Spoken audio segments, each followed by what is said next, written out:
Усіх вітаємо, любі друзі! В цьому випуску два гравці «Динамо Київ» втратили мотивацію гри за клуб. Лужний очолив збірну України. Суркіс провів зустріч з Ребровим. Мудрик забив дебютний гол та віддав асист за Челсі після повернення у футбол.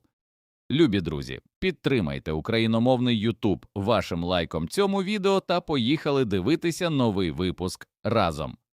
Шахтар готує гучний трансфер в Європу футболіста збірної України.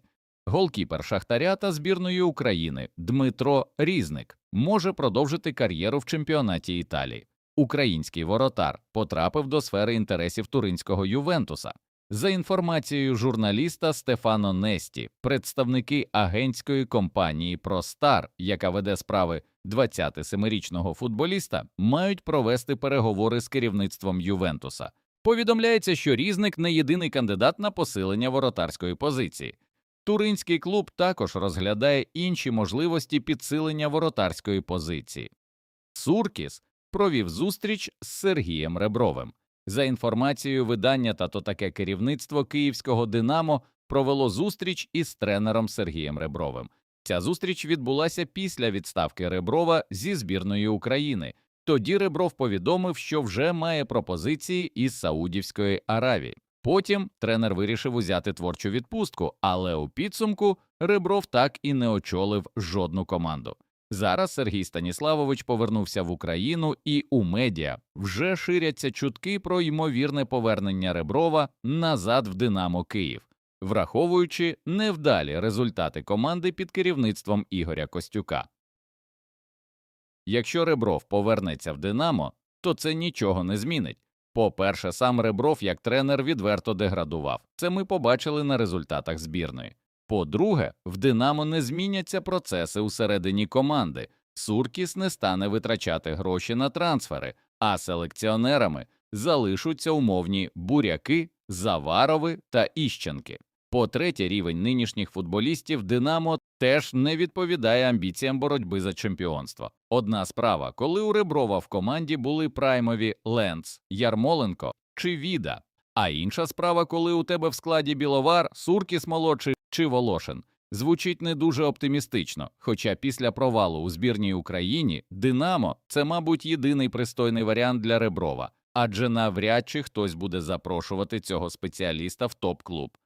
Топ-керівник залишив Українську асоціацію футболу. Ігор Дедишин припинив роботу в Українській асоціації футболу. За інформацією видання «Трибуна», фахівець залишив посаду технічного директора Української асоціації футболу, на яку був призначений у квітні 25-го року. Про причини такого рішення не повідомляється. До роботи в асоціації Дедишин тривалий час обіймав керівні посади в українських клубах, а саме в Карпатах та Руху. Стала відома клаусула Матвія Пономаренка в «Динамо Київ». За інформацією журналіста Віктора Вацка, у новому контракті Пономаренка з «Динамо Київ» прописана клаусула у сумі 50 мільйонів євро. Повідомляється, що «Динамо» суттєво підвищило зарплату гравцю у новому контракті, але при цьому вирішило перестрахуватися та прописати велику суму клаусули. Відповідно, дешевше, ніж за 50 мільйонів Суркіс навряд чи відпустить свого голеадора. Нагадаємо, що український футболіст підписав угоду з київським клубом терміном на 5 років. Журналіст Співаковський повідомляв, що зарплата Пономаренка зросла у 3 рази після нової угоди. Двоє лідерів «Динамо» втратили мотивацію, повідомляє «Динамо Манія». Крім селекційних проблем у «Динамо» перед стартом сезону, були проблеми і внутрішні, а саме присутність у складі невмотивованих футболістів. Яка мотивація є у Шапаренка, який нещодавно продовжив контракт і явно пересидів? Схожа історія сталася з Брашком.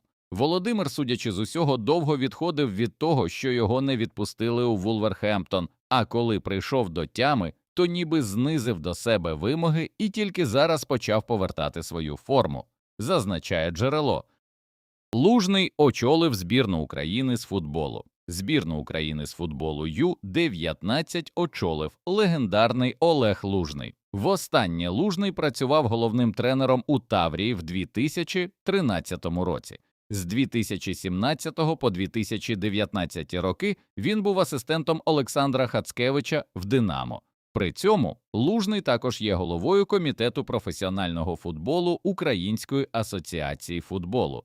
Він обіймає цю посаду з січня 2024 року. Раніше збірну України Ю-19 очолював Дмитро Михайленко, який в липні замінив Унаї Мельгосу на посаді коуча в молодіжній національній команді. За словами Лужного, його головним завданням у збірні буде підготувати хороших гравців для першої головної команди країни.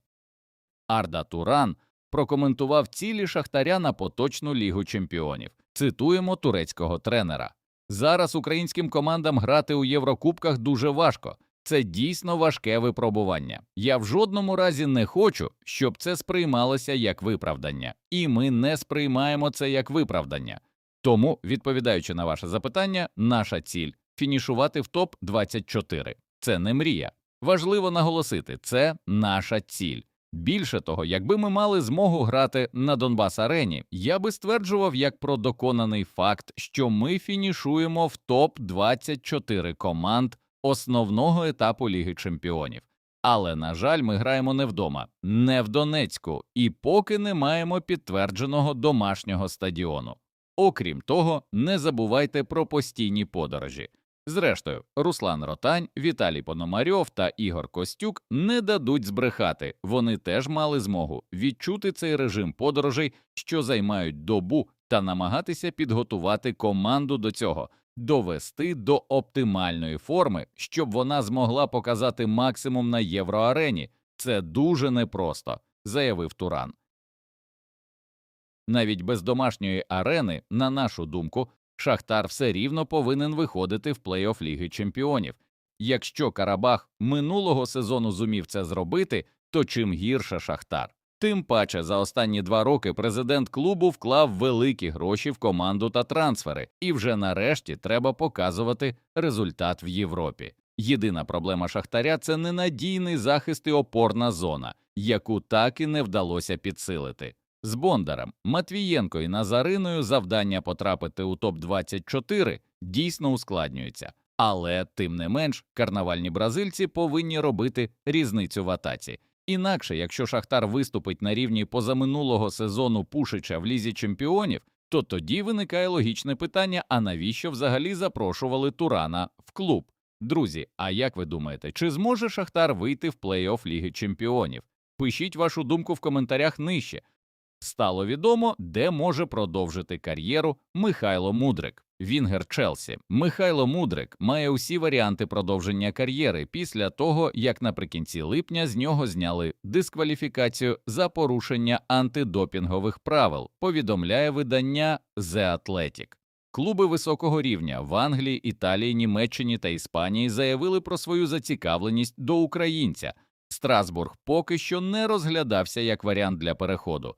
Як зазначає джерело, майбутнє півзахисника може бути вирішене в останній тиждень трансферного вікна. А поки Челсі думає, що робити з Мудриком, Михайло вже активно тренується з командою та навіть відзначився декількома результативними діями. В мережі з'явилося відео, як Мудрик віддав свою першу гольову передачу після повернення у футбол. Це був простріл з лівої ноги з флангу. Вболівальники аплодисментами зустріли таку дію від українського Неймара.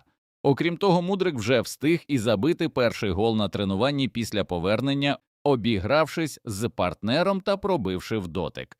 Сьогодні Михайло спробує забити і у першій товариській грі після повернення. Очікується, що Мудрик вийде на поле у зустрічі проти Ювентуса.